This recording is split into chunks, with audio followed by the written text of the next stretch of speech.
Olá, estudantes do curso de Bacharelado em Administração Pública da Univasf. Sou o professor Guilherme Martins, da disciplina Elaboração e Gestão de Projetos. Vamos à nossa quinta aula do módulo 1. E nessa quinta aula do módulo 1, vamos estudar sobre cronograma e diagrama de dependência.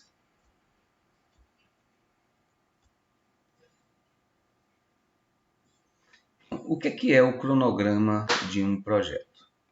O cronograma de um projeto é um recurso gráfico, tá? Utilizado na gestão das atividades que vão ser cumpridas na execução do projeto, né? Em que vai constar os prazos previamente planejados. Tá? Prazo é uma das variáveis críticas de um projeto, né?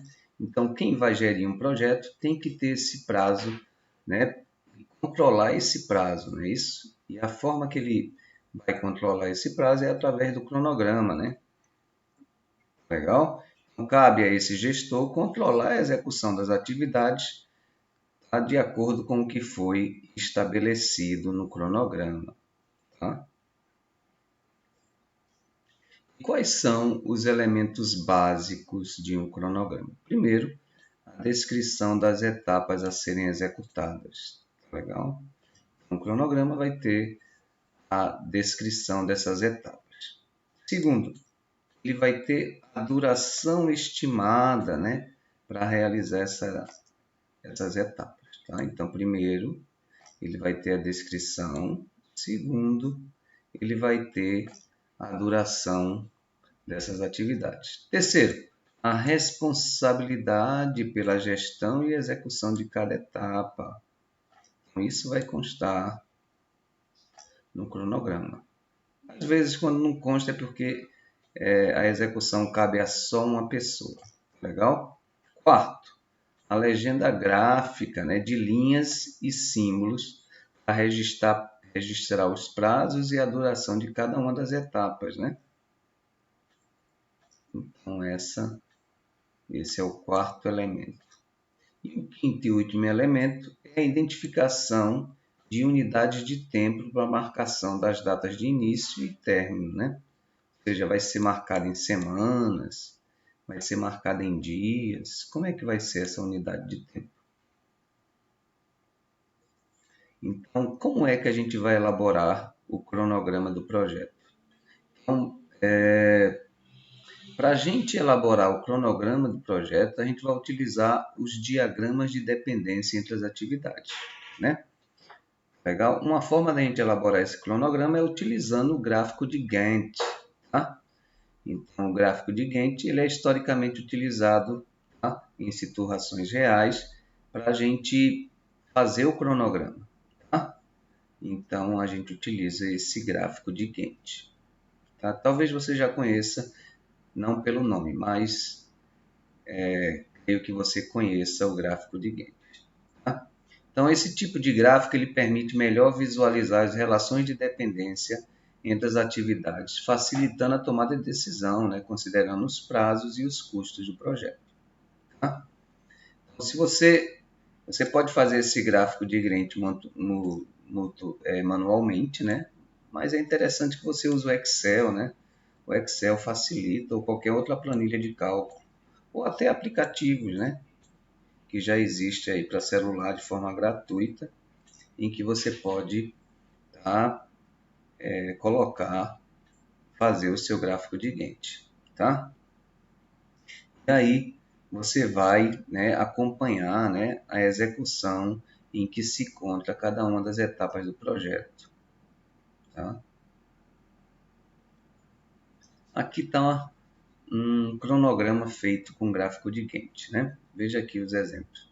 Então aqui eu tenho a descrição das atividades, né? Tá legal? A, B, C, D.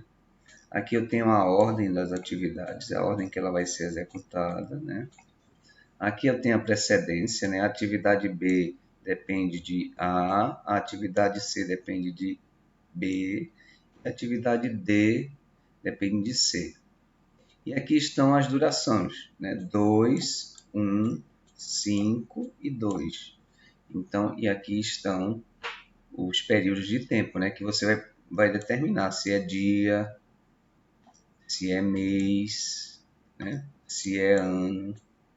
Então, essa é a unidade de tempo para você definir no seu gráfico de Gantt.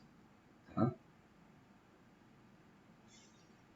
E quais são as vantagens de utilizar o gráfico de Gantt? Primeiro, é de fácil aplicação e entendimento, né? Visualmente é bem fácil de entendê-lo. Segundo, adequado para pequeno número de atividades e duração também, né? Duração reduzida. Facilita a visualização da programação, né? Do projeto. Tá?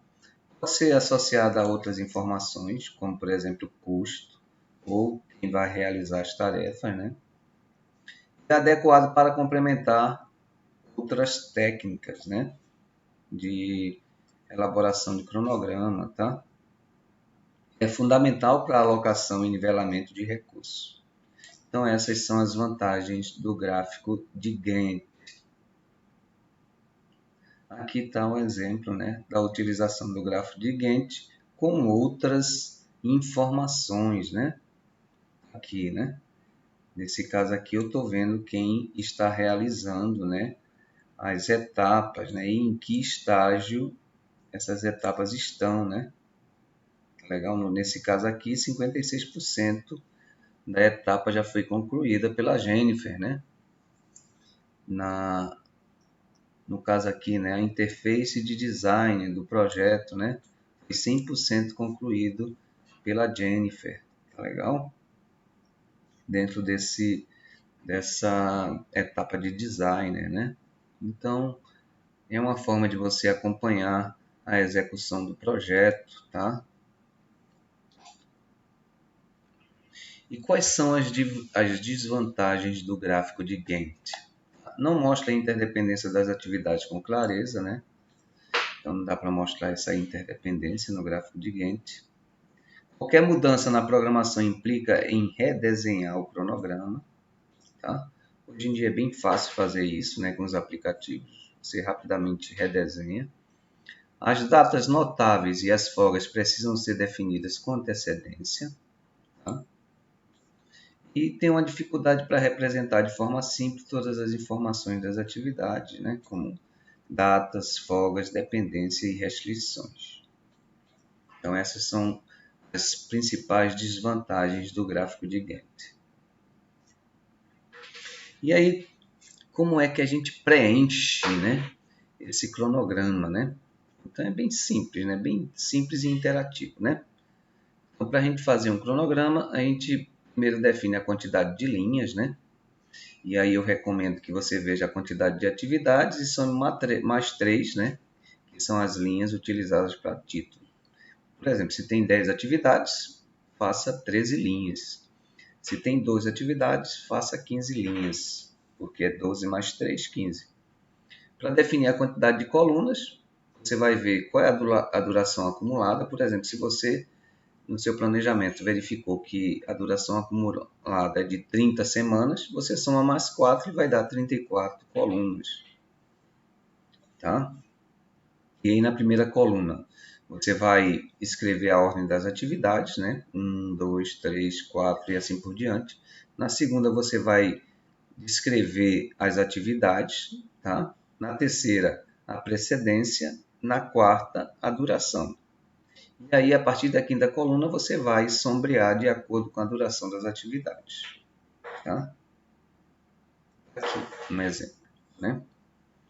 Então, note que eu coloquei na primeira coluna a ordem, na segunda a atividade, na terceira a precedência, na quarta a duração, e aí eu sombreei, né, com cores diferentes aqui as atividades, porque eu queria diferenciar, por exemplo, aqui, né, quem iria executar essas atividades, quem iria ficar responsável por gerenciar a execução dessas atividades.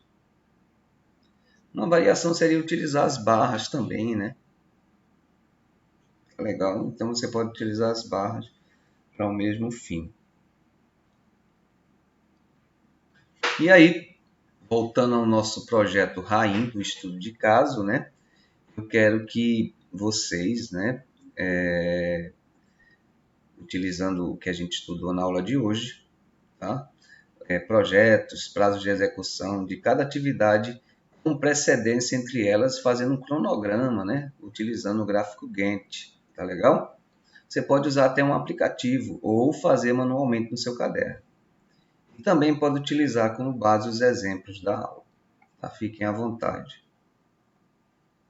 Como exercício de fixação, tem aqui um caso, né, de um projeto em que eu peço, tá, para você ler esse caso e aí depois responder, né? Ou seja, quais são as atividades do projeto, né?